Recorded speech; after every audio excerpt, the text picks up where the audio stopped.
بسم اللہ الرحمن الرحیم۔ اللہم صلی علی محمد و آل محمد۔ بہلول دانا کی ہارون کو نصیحت۔ بہلول کی کسی خاص بات پر ہارون نے شاہی حکم جاری کیا کہ بہلول کو انعام و کرام اور اشرفیاں دی جائیں۔ وہ اگر اپنے پاس رکھتا ہے تو ٹھیک ہے، ورنہ ضرورت مندوں میں بانٹ دے۔ بہلول نے اشرفیوں اور انعام و کرام کی تھیلیاں لیں اور وہیں رک گیا اور بہت سوچنے لگا۔ ہارون بولا، کیا ہوا بہلول، کیا سوچ رہے ہو؟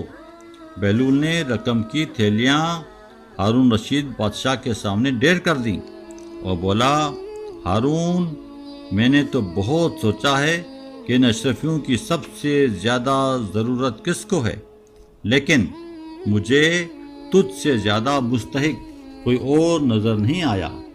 تجھ سے زیادہ نادار اور ضرورت مند شاید اور کوئی بھی نہیں، کیونکہ میں روز دیکھتا ہوں کہ تیرے کارندے ہر جگہ لوگوں کو کوڑے مار مار کر ان سے ٹیکس وصول کرتے ہیں تاکہ تیرے خزانے پر ہوں، لہٰذا یہ رقم بھی تو خود ہی رکھ لے۔ خلیفہ دم بخود رہ گیا۔ اہل دربار سناٹے میں آ گئے۔ ہارون رشید کی آنکھیں نم ہو گئیں اور پشیمانی نے اس کی آواز کو پست کر دیا تھا اور بولا، بہلول، تیری دیوانگی ہم جیسے ناعاقبت اندیشوں کے لیے ایک نعمت ہے۔ ہارون بولا، بہلول، مجھے کچھ ایسے اعمال بتا کہ اللہ مجھ سے خوش ہو جائے۔ بہلول بولے، پچھلے خلیفوں کے محلوں اور ان کی قبروں کو دیکھ کر عبرت حاصل کر۔ عیش و عشرت کی زندگی گزارنے والے جلد یا بدیر اپنے انجام کو پہنچنے والے ہیں، جب یہ شاہی روب اور دبدبہ اور شان و شوکت کوئی کام نہیں دے گی۔ ہارون خلیفہ پر کپ کپیسی طاری ہو گئی۔ بہلول بولے، خلیفہ ہارون، اللہ کی مخلوق کو خوش کرے گا تو وہ تجھ سے راضی ہو جائے گا۔ مظلوم کی فریاد پر توجہ دو اور انصاف سے فیصلہ کرو۔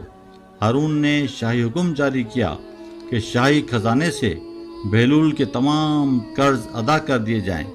بہلول نے ہارون کو مخاطب کر کے بولا، ہارون، قرض سے بھی کبھی قرض ادا ہوا ہے؟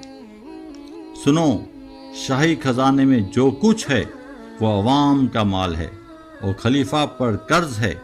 تمہارے لیے یہی مناسب ہے کہ عوام کا قرض انہیں لوٹا دو۔ مجھے تمہارا یہ احسان نہیں چاہیے، میری نصیحت پر عمل کرو، یہی میرے لیے انعام ہے۔ ہارون اور اس کے درباری سر جھکائے بیٹھے رہے اور بہلول دانا عصا سنبھالتے ہوئے دربار سے باہر نکل گیا۔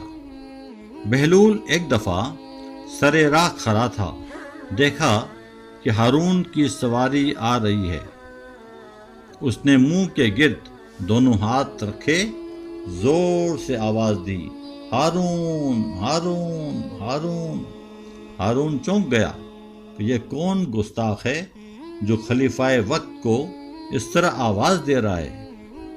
حضور، یہ دیوانہ بہلول ہے، بلاؤ اس کو۔ بہلول قریب آیا تو ہارون غصے سے بولا، تو جانتا ہے کہ میں کون ہوں؟ بالکل جانتا ہوں والی جا، آپ ایسے مسند پر بیٹھے انسان ہیں کہ اگر مشرق میں کسی بھی کمزور پر ظلم ہوا تو باز پرس آپ سے ہی ہوگی۔ ہارون لرز گیا، اس کی آنکھوں کے گوشے نم ہو گئے، اس کا غصہ کافور ہو گیا اور نرمی سے بولا، بول، کیا بولنا چاہتا ہے؟ بس عالیجا، آپ بادشاہ وقت ہیں، آپ کی شان و شوکت اور روب و دبدبہ بیانک ہے، لہٰذا میں آپ کو انسان کی حیثیت کیا ہے وہ بتانا چاہ رہا تھا۔ بولو بولو بہلول، آپ بولو۔ آپ لوگوں کی فقیری اور دیوانگی ہمارے لیے کسی نعمت سے کم نہیں۔ بہلول بہت ہی سنجیدگی سے مخاطب ہوا اور بولا، عالیجا، کسی جنگل بیابان میں اگر آپ راستہ بھٹک جائیں اور پیاس سے دم نکل رہا ہو اور تجھے پانی کہیں بھی نہ ملے تو آپ ایک گونڈ پانی کے عوض کیا کچھ دینے پر تیار ہو جائیں گے؟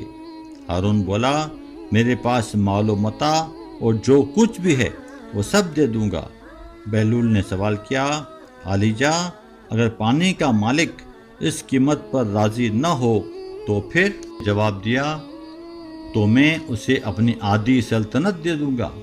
بہلول نے بڑے اطمینان سے کہا، اچھا عالیجا، اگر یہ ایک گونڈ پانی پی کر تیری جان تو بچ جائے لیکن تجھے پیشاب رک جانے کی بیماری لاحق ہو جائے اور کسی طرح دور نہ ہو، تیری جان پر بن جائے اور تجھے پتہ چلے کہ کوئی شخص تیری اس بیماری کا علاج کر سکتا ہے تو اسے کیا دے گا؟